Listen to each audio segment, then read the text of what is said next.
Mayong hapon sa mga baguhan karon sa Facebook nga bago pang nag-vlog. Ayaw mugto ani nga babae ha kay bot-bot ning iya. Sa mga nagsugod og vlog karon, advice na ko sa inyo paghibo na lang mo og page. Pero sigon sa akong nahibal-an, karong tuiga is lisod kaayo ma-monetize na ni Lolo M. Kay daghan na kay siya og kanang mga kuan, daghan na kay siya mga achichibot-chichi niya. Ngano man ako,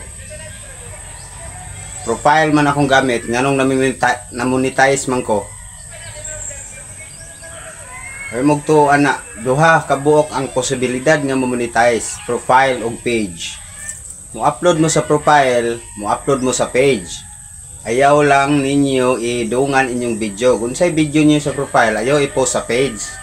Kung say upload niyo sa page, ayaw po ninyo i-post sa profile para walay violation. So ana ra, ay mugto ana ka babae. Ang profile ma-monetize yun. Ma-monetize na ko sa profile. Thank you.